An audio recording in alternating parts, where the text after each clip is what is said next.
Welcome to Retirement, the Great Escape Plan. I'm Jenny Brown, CEO of JBS Financial Strategists and author of Retirement, the Great Escape Plan. This podcast is about rethinking retirement, not just the numbers, but the life you're planning for. In each episode, the JBS team, along with special guests, will explore real conversations, real experiences, and the decisions that help people approach retirement with clarity and confidence. Because thriving should be fun and naps should be epic. Let's get started. Hello and welcome to Retirement, the Great Escape Plan. Thanks for listening to today's podcast. I'm joined today by my fabulous business partners and financial advisors extraordinaire, Warren, Hanna and Peter Folk. So welcome, guys. Thanks, Jen. Looking forward to a great episode today. Another interesting topic to just chat about. So looking forward to it. Absolutely. Yeah. Thanks, Jen. Yeah, definitely. It's definitely something that we have a lot of discussions with our clients about. So really happy to unpack it today. Yeah, absolutely. So it leads me to, I was doing a lot of, I love reading. I go down rabbit holes and, do the research and then go in and find something and some statistics and things like that. And something that keeps coming up regularly, and it comes up in client conversations as well, is what really keeps clients up at night. And there's a whole list of them, but I guess that the main topics are things like, outliving your money, healthcare and aged care costs, inflation risk, market volatility, losing a spouse, obviously is a big one, family dynamics and inheritances and gifting, government policy changes, and also cognitive decline. So, that health side of things. So I'd really love to do is not cover everything, because otherwise we'll be here for hours, but really touch on a couple of those key areas. So Peter, what are you finding out of those key points that clients are coming to you with on a regular basis to have a chat about? Yeah, thanks, Jen. I guess in recent times, a lot of it's been around the healthcare and aged care costs. So I've actually worked with a couple of clients who part of their worry has been they've seen their parents go through. So when we're talking about aged care, they've seen their parents go through the aged care process. And that's opened their eyes up to how costly it all is. And a client I'm thinking of, long and short, they got their parents into aged care, but it wasn't where their parents actually wanted to be. So their parents have made some decisions about where they live and things like that with the view that they would go into a certain facility. And unfortunately, due to some things, that couldn't happen. And what it ended up being, the worry for the client, there was, I guess, an underlying question from them about how they could afford aged care in the future if it ever occurs for them. But unpacking it with them, the real worry was if something like this happens, something that's out of the blue, that and unfortunately what we've seen with aged care, it can just happen overnight. It's not necessarily a gradual process into it. So a lot of the time it's a trigger event that happens once and it happens overnight. You're not expecting it. And long and short of it, what they really wanted was just that peace of mind to say, well, if there's a curveball thrown into our plan, have we got flexibility? And that's where we're able to chat to them about that and unpack that. Well, whilst we don't understand what their parents' financial position is, we understand their financial position. We understand, we can give them the clarity and the peace of mind that, there is a lot of flexibility in their plan with what we're doing. And on the flip side, we had a client who was concerned, part of their concern with retiring was they've seen their friends go through retirement, and right at the start of retirement or suddenly they have a big healthcare cost. They have to have surgery or whatever it is. And for whatever reason, they got to put their hands in their pocket for a large lump sum. And their worry was that if I have the same issue, I retire and I suddenly have to go get surgery, how am I going to afford it? And what impact does that have on my retirement? And it's not so necessarily so much about the cost itself. It's more understanding about how much flexibility do they have in their own retirement plan, and then working to give them that confidence that, there is flexibility, that they can afford if there is a lump sum, that, they're going to be okay. Absolutely. I know it, just following on from that, Warren, you and I were chatting with a client earlier this year, and one of the partners has got a cognitive disease, basically. So it's okay at the moment, but they are it's getting worse, and it will get worse to the stage where they need full aged care, and it's completely uprooted all of their retirement plans, because all of a sudden now they've got a plan for being a carer versus traveling the world, and and all of that sort of stuff. So how does that conversation sit with you, and at what part do you what stage do you actually raise that with clients, in terms of being prepared that this might actually happen, and then what to do about it? Yeah, it's a really difficult one, and does come up quite often. I guess the initial part of the conversation probably is when we're talking to clients about estate planning and ensuring that they've got the appropriate documentation for powers of attorney and things like that in place. And so that's probably a starting point often, and hopefully before it's needed. So there's a flag there to say that that's where we've done the paperwork and got that into place. But I guess then it becomes quite a challenging conversation sometimes, that I'm reflecting on the clients you're talking about, whereby they've got kids, and those kids are around able to help, but they've also got their own lives as well. So there's the challenge around the husband and the wife. One is in a different situation in their retirement because of the health situation, which then puts pressure on the other. Takes a lot of time and effort. So our role in that, I guess, is just to try and be a comfort and be a support, remove a lot of the administration and financial drains on that relationship, so that they then can work, focus on the things that are important to them, and then help them with other suggestions around like what in-house help could they potentially get, what respite help could they explore, what financial position would it be if they did spend some more money and had a helper come in, cleaner or whatever that situation is. So I guess that's really the dynamic of the conversation changes.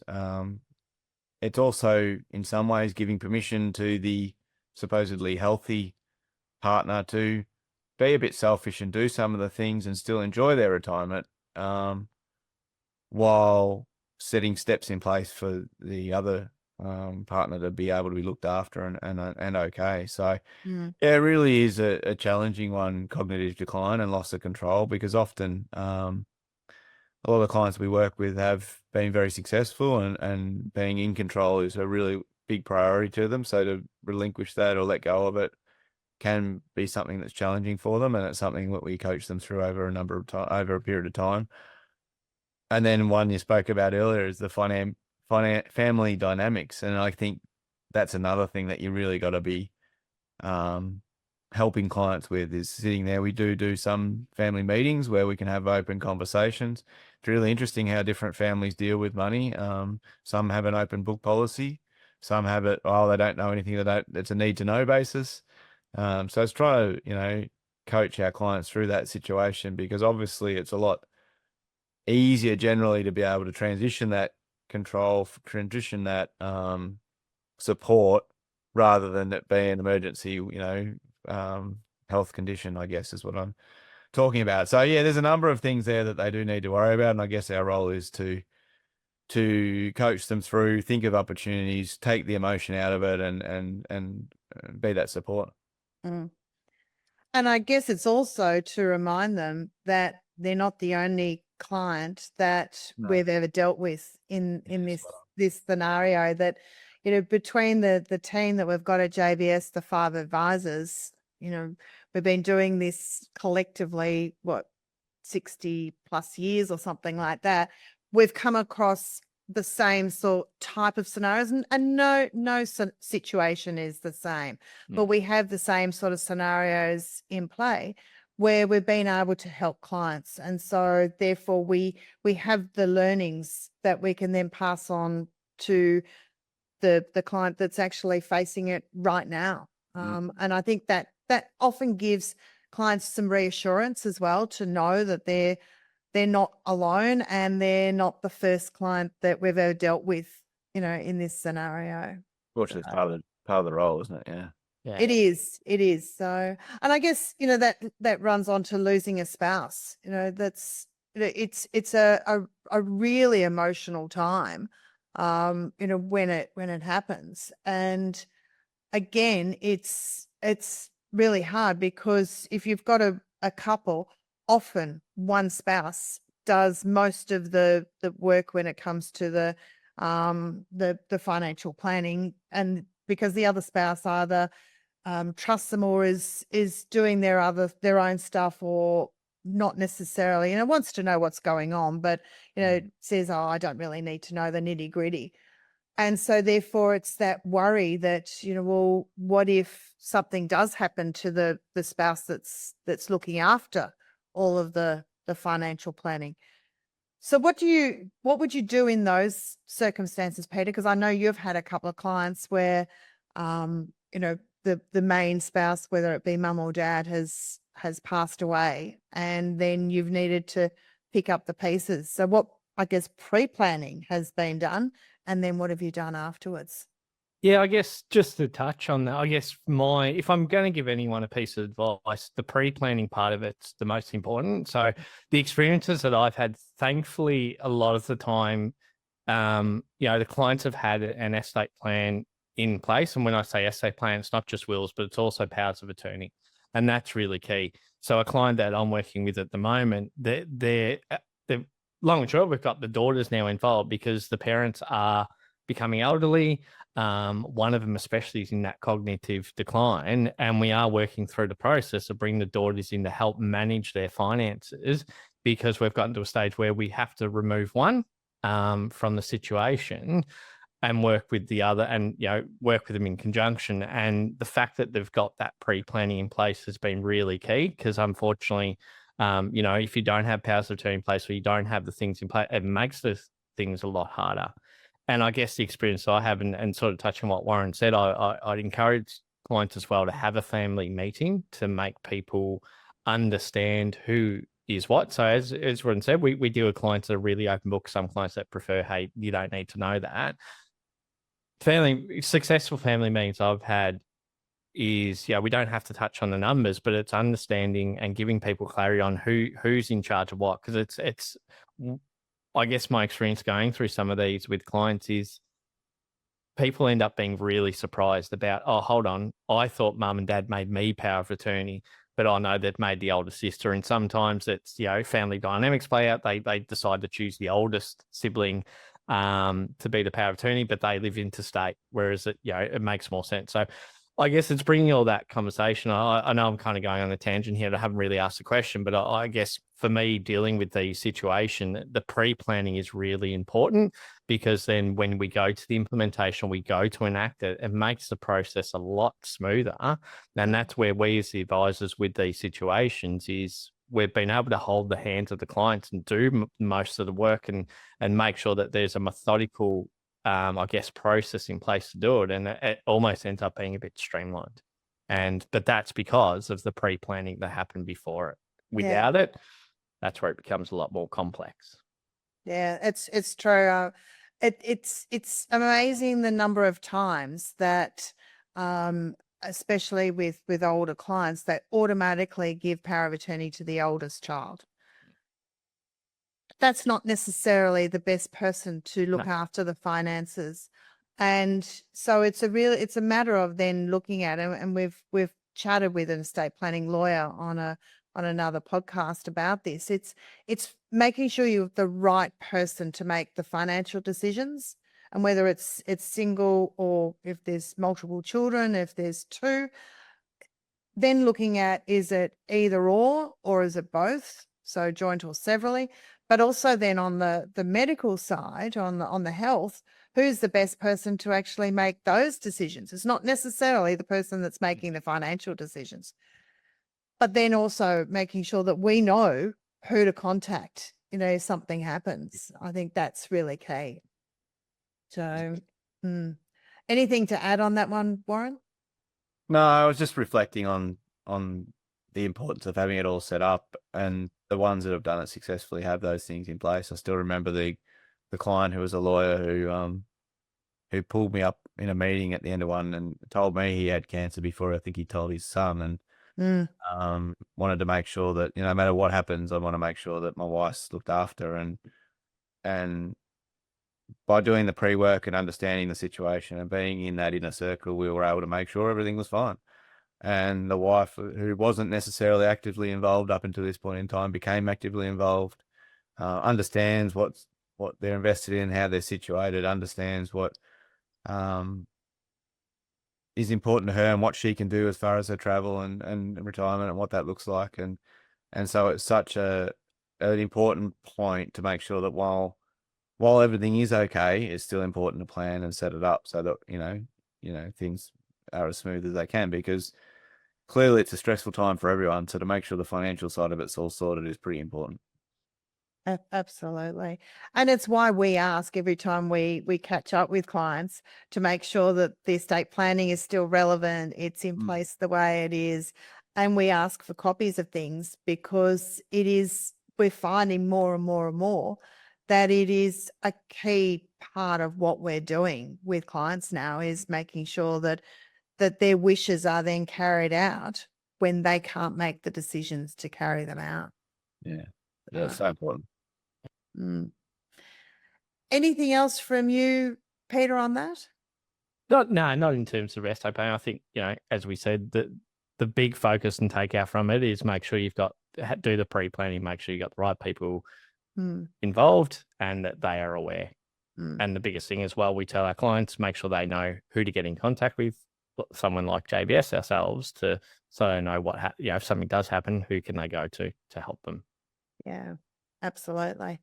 So the other things that keep, retirees up at night, obviously the, inflation and outliving their money, market volatility, and, government policy changes, and that's happening all the time. What would you say to a client and I know I've just thrown a whole basket of things at you, but what would you say? Listen to the other podcast. And I know we have touched on them, but is there a key thing out of that basket that you would want to leave a message today? Oh yeah, change is the biggest thing in our industry, full stop. It's always there, and it's why we keep doing what we're doing, because it's always a constant. I guess the thing about government policy changes, the one thing to really focus on there, that the government needs retirees to be self-funded. So while there is changes to superannuation and age pension and things like that, tax, that sort of thing, generally it still needs to be the most attractive environment, because we want people to save towards their retirement. The other thing to remember with government policy and changes is that it's, with the baby boomers going that way, it is a large voting segment these days. So you got to be, they've got to be conscious of that when government's making policies and things like that. So look, I guess the biggest thing probably is to, while it's hard, you can't worry about things you can't control. Yeah. Make sure you've got people around you who are able to help you navigate what these changes are and how they do affect you, and ultimately focus on the things that are important to you and that you can control, because that's what will make an epic retirement, I guess. Absolutely. Peter, anything to add? Yeah, I was going to touch on that. There's only so much that you can control. So it's as much as it's easier said than done. You got to try not to fret about stuff that you can't control. There is a lot. We can't control what the government's going to legislate tomorrow. We can't control what the markets are going to do or things like that. But I'd encourage anyone in going through these transitions or going through this next phase of their life is reach out to a trusted advisor like JBS, where our power and our value is holding your hand, being that calm mind, being that sounding board to talk you through and coach you through these things, because the markets are going to go up and down, the government's going to change the rules, life's going to throw a curveball.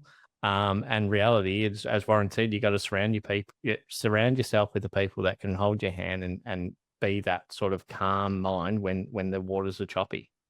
And that's what we can do. Absolutely. And as they say, you need to worry about what you can control, not what you can't. And worry is a debt on something that will never repay itself. Good one. So something like that. I can't remember what the saying is exactly, but Anyway. Close enough. Yeah, exactly. So on that note, we might finish up. And thanks everyone for listening to our podcast today. It really is important to know that you're not alone. And you can't control what is not what's out of your control. So whilst it might be a concern, and these things do keep retirees up at night, it's something to remember that there are people out there like us at JBS who have lived it all before with other clients, and we can help. So if today's conversation has given you something to think about, that's great. And remember, retirement's not about having it all figured out. It's about starting those conversations and taking thoughtful steps over time. So we'll pop a couple of helpful resources in the show notes. And remember, retirement is more than being prepared. It's about enjoying what you've worked hard to build. And thriving should be fun and naps should be epic. Until next time, chat soon. Thanks for listening to Retirement, the Great Escape Plan. If today's conversation raised questions for you or simply gave you something to think about, that's a great place to be. Retirement isn't about having everything figured out at once. It's about starting the right conversations and taking thoughtful steps over time.